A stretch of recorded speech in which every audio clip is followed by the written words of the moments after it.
Assalamu alaikum students. Today we are going to learn how to write a job application letter.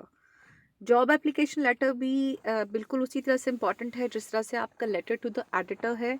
तो आपको इसको भी बहुत अच्छे तरीके से समझना है। We will discuss the elements format and samples of job application letter in this lecture. So let's go ahead. Job application letter होता क्या है जी? It is also known as a cover letter. Cover letter basically जिसमें आप apply करते हैं किसी एक पोस्ट के लिए जो आप न्यूज़पेपर में ऐड पढ़ते हैं, यहाँ किसी भी कंपनी से आपको पता चलता है, किसी भी सोर्स से आपको पता चलता है, किसी भी सोर्स से आपको पता चलता है कि जी फ़लाँ जगह पर या फ़लाँ कंपनी में इन दैट कंपनी और इन दैट इंस्टीट्यूशन आप एक पोस्ट जो है वो वैकेंट है जिसके लिए आप अप्लाई करना चाहते हैं।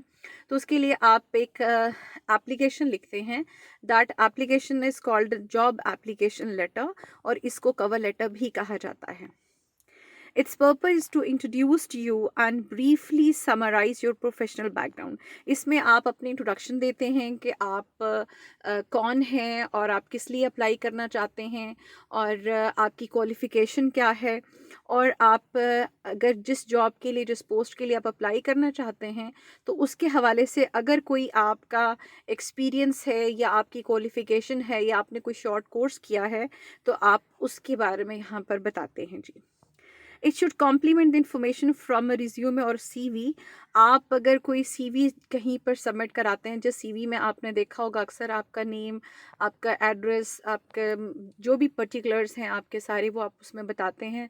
इसके अलावा आप अपनी क्वालिफ़िकेशन बताते हैं, आपने कौन सी ईयर में कौन सी डिग्री ली है और उसमें कितने मार्क्स लिए हैं, कितनी परसेंटेज थी और इसके अलावा आपकी एक्सपीरियंस होता है। अगर आपने कोई शॉर्ट कोर्सेज़ किए हैं तो आप उसमें वो ऐड करते हैं, आपके रेफरेंसेस होते हैं। तो ये सारी इन्फॉर्मेशन जो है वो सीवी में होती है। तो जो आपका कवर लेटर होता है बेसिकली वो कॉम्प्लीमेंट करता है आपके उस सीवी को कि उसके बगैर जो है आपका सीवी जो है वो कंप्लीट नहीं हो सकता है।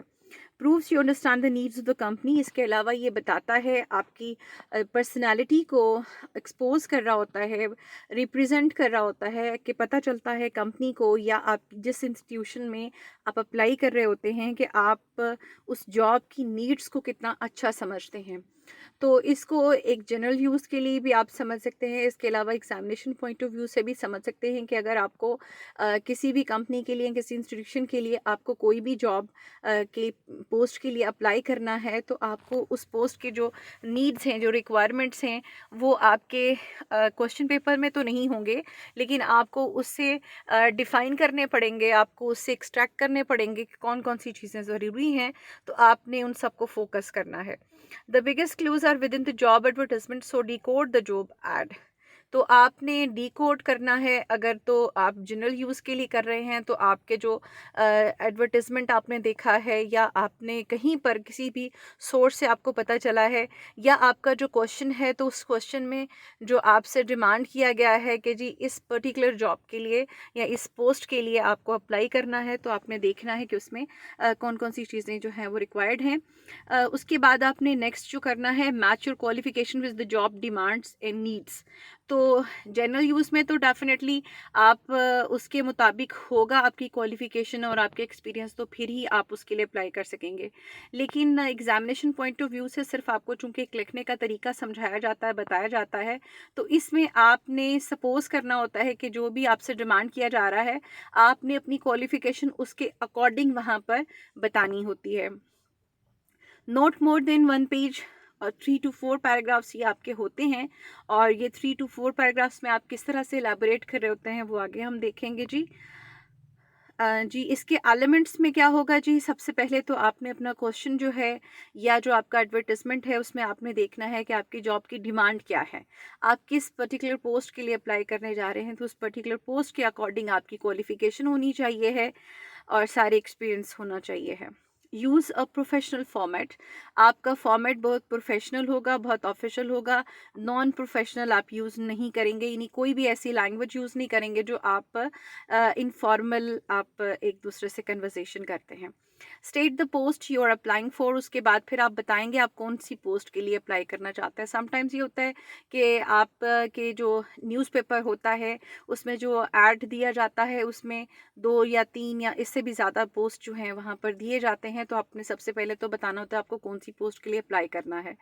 लेकिन जब आप एग्जामिनेशन पॉइंट ऑफ व्यू से कर रहे होते हैं तो उसमें फिर आपने ये दिखाना होता है, बताना होता है, जो पोस्ट आपको बताई जाती है वो बड़ा क्लियर कट वहाँ पर तो बता दिया जाता है, तो आपने उस पोस्ट के अकॉर्डिंग जो है वहाँ पर अप्लाई करना होता है जी। Next is explain why you are the best suitable person for the job, तो आपने प्रूव करना होता है कि क्यों आप सूटेबल हैं, बेस्ट सूटेबल पर्सन क्यों हैं आप इस पोस्ट के लिए। तो आपने जितना भी एक्सलेंट जो क्वालिफिकेशन है और उसमें जितने भी आपके रिमार्केबल आप अचीवमेंट्स आप समझते हैं वो सारे के सारे आपने ऐड कर देने हैं, नहीं कि जो भी आप समझ सकते हैं आप ड्रीम कर सकते हैं अपने लिए, आप वो सारी की सारी बातें वहाँ पर मेंशन करेंगे। Next summarize your qualification and experience, आप क्वालिफिकेशन में आप वो सारी क्वालिफिकेशन उसमें ऐड कर सकते हैं, मैक्सिमम क्वालिफिकेशन आप उसमें लिखेंगे जो जॉब की रिक्वायरमेंट होगी। फॉर एग्जांपल अगर एक इंग्लिश टीचर है तो आप उसके लिए बिल्कुल ये नहीं करेंगे कि आपने एमकॉम किया हुआ है। इसी तरह अगर आपको किसी बैंक में जॉब करनी है तो आप उसके लिए इंग्लिश की क्वालिफिकेशन नहीं लिखेंगे, आप उसमें कॉमर्स की क्वालिफिकेशन लिखेंगे, आप उसमें बताएंगे आपने शॉर्ट कोर्सेज भी किए हुए हैं। तो वो सारी जो आपकी क्वालिफिकेशन और आपका एक्सपीरियंस होता है वो रेलेवेंट होना चाहिए है टू द जॉब। उसके बाद है जी mention why you want the job, तो फिर आप इसमें मेंशन करेंगे कि आप कितने ईगर हैं, कितने कीन हैं, और आप इस जॉब के लिए बहुत अरसे से चाह रहे थे कि आपको अपनी पर्सनालिटी को ग्रूम करने का और आपको मज़ीद कुछ लर्न करने का मौका मिल सके through this job. Include a professional closing, और वो प्रोफेशनल क्लोजिंग होगी आपकी जैसे हमने लेटर में भी किया था, तो यहाँ पर भी उसी तरह से आप एक प्रोफेशनल क्लोज, एक ऑफिशियल क्लोजिंग करेंगे। Next is body of the application letter. अब बॉडी में क्या होगा, आपके 3 पार्ट्स होते हैं और वो 3 पार्ट्स आप 3 पैराग्राफ्स में इलेबोरेट करेंगे। जो आपका फर्स्ट पैराग्राफ होगा उसमें आप क्या करेंगे, mention the job you are applying for and where you saw the job listing. अब आपने ये बताना है एक कि आप जो पोस्ट है, आप कौन सी पोस्ट के लिए अप्लाई करना चाह रहे हैं आप उसको यहाँ पर बताएंगे। इसके अलावा आप ये बताएंगे कि आप को किस सोर्स से पता चला है कि ये जॉब यहाँ पर वैकेंट है। और नॉर्मली जब हम एग्जामिनेशन पॉइंट ऑफ व्यू से लिखते हैं तो हम उसमें सिर्फ एक न्यूज़पेपर के ऐड का रेफरेंस दे देते हैं। अदरवाइज जब आप किसी जनरल किसी पोस्ट की अप्लाई करना चाहते हैं तो फिर आप अपना वो सोर्स जो है वो मेंशन करते हैं यहाँ पर। नंबर 2, आपका जो सेकंड पैराग्राफ है उसमें ये 4 चीज़ें होनी चाहिए हैं। वो 4 पार्ट्स कौन सी हैं, how you got the information, आपको किस तरह से इंफॉर्मेशन मिली है इस जॉब के बारे में। Number 2, how you could meet their needs, और कौन सी किस तरह से आप सेटिस्फाई कर सकते हैं उनको और प्रूव कर सकते हैं कि आप उनकी तमाम रिक्वायरमेंट्स को पूरा करते हैं, आप यहाँ पर ये बताएंगे। और उसको आप प्रूव करेंगे किस तरह से, अपनी डिटेल्स ऑफ क्वालिफिकेशंस और अपने एक्सपीरियंस से। एंड नंबर 4, योर सूटेबिलिटी, उसके बाद आप फिर इसको कंक्लूड करेंगे कि हाँ जी आप सूटेबल पर्सन हैं for this job. Next, your thanks to the employer, give your follow up information, that is your email और योर कॉन्टैक्ट नंबर एट्सेट्रा। ये आप सबसे एंड पर थैंक करेंगे एम्प्लॉयर को और उसके बाद फिर आप अपनी फॉलो अप इंफॉर्मेशन देंगे जिसके थ्रू वो आपको थ्रू आपसे कांटेक्ट कर सकेंगे जी। नेक्स्ट इज़ कॉम्प्लीमेंट्री क्लोज, वो आप कॉम्प्लीमेंट्री क्लोज लिखेंगे जो नॉर्मली हम सिंसियरली या ट्रूली करते हैं, जैसे हमने अपने लेटर में भी किया था, और उसके बाद हम अपना नाम लिखते हैं। लेकिन जब हम एग्जामिनेशन में लिख रहे होते हैं तो फिर आपको पता है कि हमने अपना फ़र्ज़ी नाम लिखना होता है, XYZ लिखना होता है। अब जी आगे हम कुछ सैम्पल्स डिस्कस करने जा रहे हैं जिससे हमें पता चलेगा कि जब हम जॉब एप्लीकेशन लिखते हैं तो हम किस तरह से मोल्ड करते हैं अपनी क्वालिफ़िकेशन को, अपने एक्सपीरियंस को। तो ये सपोज्ड होता है सारे का सारा क्वालिफ़िकेशन और आपकी experience when you are writing in your examination hall, तो फिर उसमें आपके सारी जितनी भी क्वालिफ़िकेशंस होती हैं वो सारी की सारी फ़र्ज़ी होती हैं, यानी वो रियल नहीं होती हैं, तो उसमें आप वो सब चीज़ें लिख सकते हैं जो आपके पेरेंट्स आपसे डिमांड करते हैं कि जी A+ लें और 98% लें और आप गोल्ड मेडल लें। तो ये सब चीज़ें आप इसमें मेंशन कर सकते हैं। नहीं, जो जो आपको दिल करता है कि आप ये अचीव करें, वो सारी की सारी आप उसमें लिखेंगे, बट वो आपकी क्वालिफिकेशन जो है वो आपके उस पोस्ट के अकॉर्डिंग होनी चाहिए जो उसकी डिमांड है।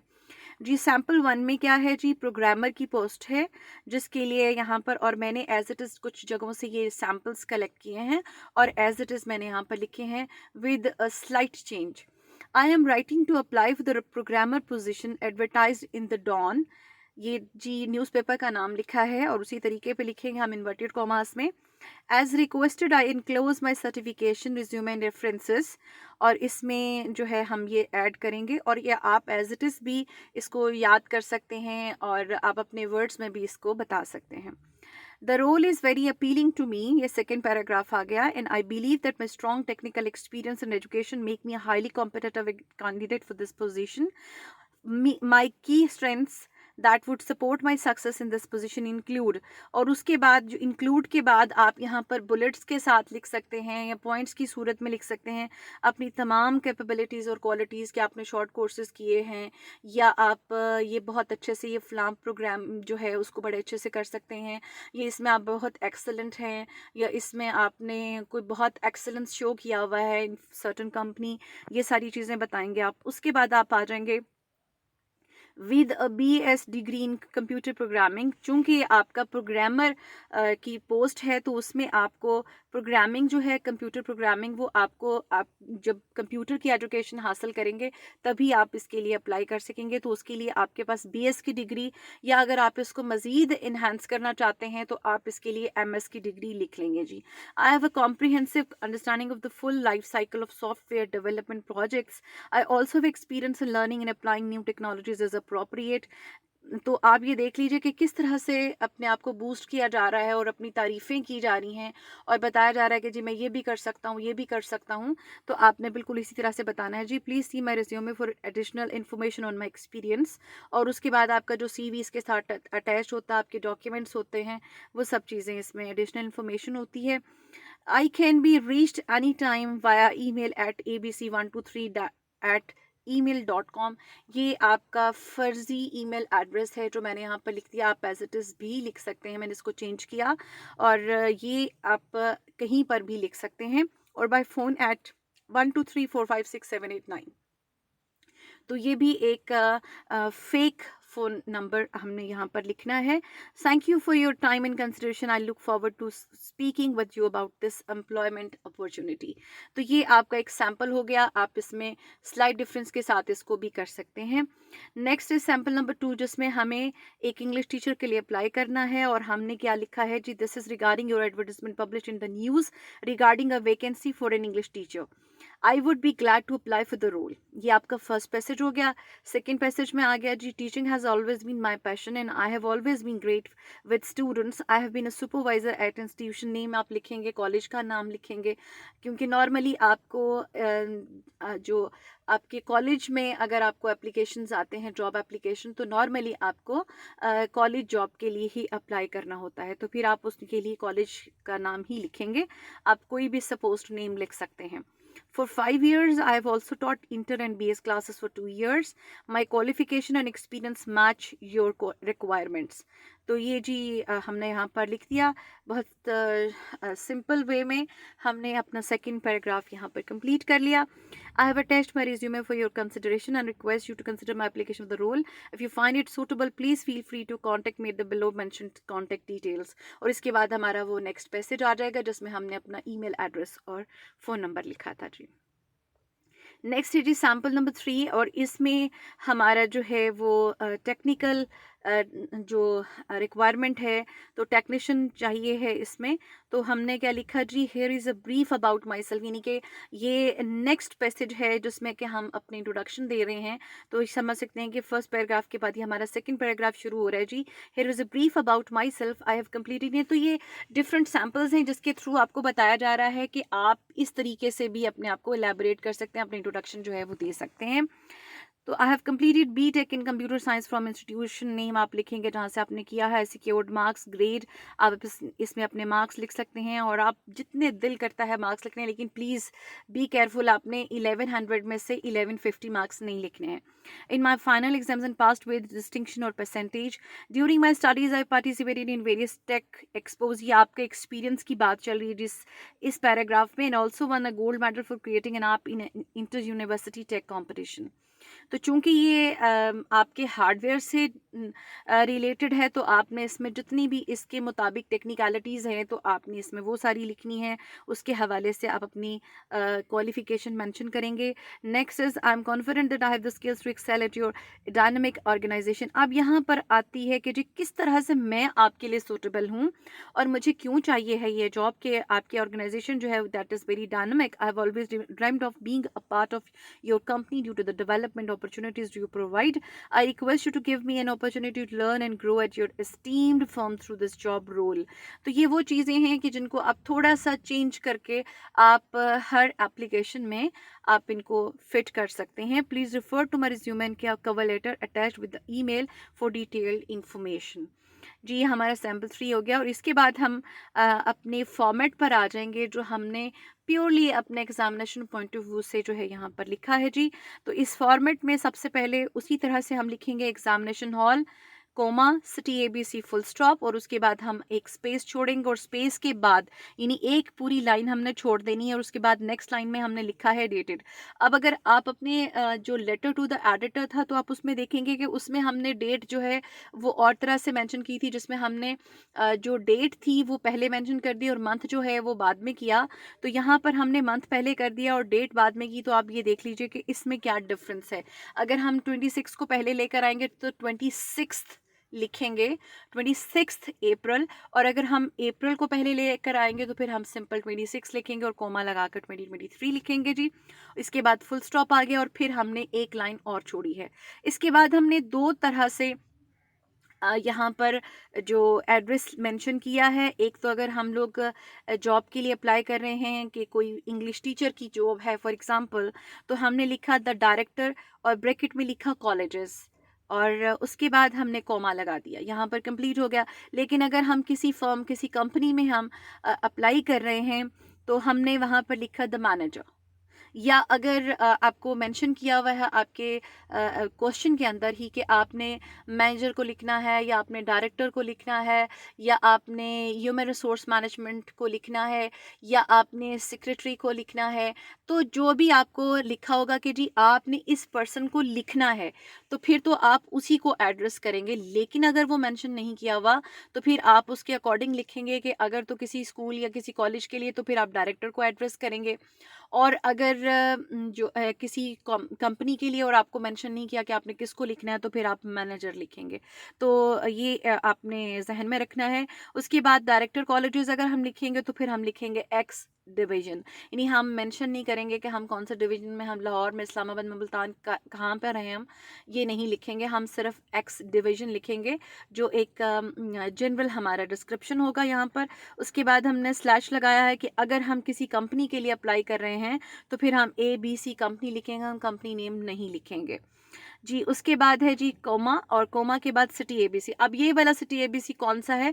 पहले वाला जो सिटी ABC था वो हमारा एड्रेस था, और अभी ये जो सिटी ABC है ये उसका एड्रेस है जिसको हम लेटर लिख रहे हैं, जहाँ पर हम अप्लाई कर रहे हैं। Next is subject. सब्जेक्ट उसी तरह से कॉलन लिखा हमने, और उसके बाद हमने क्या लिखा है जी, application of the job of an English teacher. और आपका ये फ्रेज बड़ा कंप्लीट होना चाहिए है और बहुत कॉम्प्रिहेंसिव होना चाहिए है, और आपने बहुत लंबा चौड़ा नहीं लिखना, आपने सिर्फ इसमें वो चीज़ लिखनी है, वो टारगेट लिखना है जिसके लिए आप अप्लाई कर रहे हैं। तो ये आपके क्वेश्चन में मैंशनड होता है, तो आपने वहाँ से ये उठा लेना है। और स्लैश के साथ हमने लिखा जी application for a software engineer, तो ये हमने लिखा है, ये दो ऑप्शन हमने यहाँ यहाँ पर लिखे हैं, उसके बाद हमने स्पेस छोड़ दी है, एक लाइन छोड़ दी है और नेक्स्ट हम आ गए हैं रिस्पेक्टेड सर पे। और वैसा ही फॉर्मेट जो हमने लेटर टू द एडिटर में फॉलो किया था उसी तरह से फॉलो करना है, और जहाँ पर इसका कॉमा है वहाँ से हमने नेक्स्ट अपना पैसेज स्टार्ट करना है। This is regarding your advertisement publish in the news regarding a vacancy for dash. अब जो भी हम जिसके लिए अप्लाई कर रहे हैं वो यहाँ पर लिख देंगे, या for the post of this और दिस, ठीक है जी। उसके बाद I would be glad to apply for the role. तो जी ये हमने हमारा फर्स्ट पैराग्राफ हो गया। इसमें आप एक दो लाइनें अगर और मज़ीद ऐड करना चाहते हैं तो यू कैन डू इट, कि आपके पास वो सैम्पल्स मौजूद हैं जो हमने पीछे डिस्कस किए हैं। उसके बाद है जी नेक्स्ट पैसेज, और आप ये देख लीजिए कि यहाँ पर हमने बिल्कुल उसी तरह से जो हमारा फॉर्मेट था और उसी के अकॉर्डिंग हमने जो नेक्स्ट पैराग्राफ शुरू किया है बिल्कुल उसके नीचे से ही शुरू किया है जी। I have completed my mention your degree. यहाँ पर आप अपनी डिग्री लिखेंगे कि आपने अपना एमफिल किया है, या आपने अपना बीएस किया है, या एमएस किया है, या एमकॉम किया है। यानी ये आपका वो क्वालिफिकेशन होगा जो आपकी उसकी डिमांड होगी, जो आपके क्वेश्चन में मेंशन किया गया है कि ये वाली पोस्ट के लिए आपने अप्लाई किया करना है, तो आपने उसके अकॉर्डिंग अपनी डिग्री लिखनी है जी। इन मेंशन द सब्जेक्ट और स्पेशलाइजेशन के जी आपने इसमें आपने अपनी डिग्री कंप्लीट की है सब्जेक्ट में। आई हैव जी ये एक्सपीरियंस लिखना है आपने, जो हमने पीछे मेंशन भी किया हुआ है कि 5 इयर्स का एक्सपीरियंस हमारा, 5 years of experience in the field of. उसके बाद ये जो प्लेस ऑफ वर्क है वहाँ पर हम वो लिखेंगे, फील्ड ऑफ वर्क के जो किस किस्म का, जो नौयत क्या थी वो, किस किस्म का काम था, नेचर ऑफ जॉब जो थी वो क्या थी।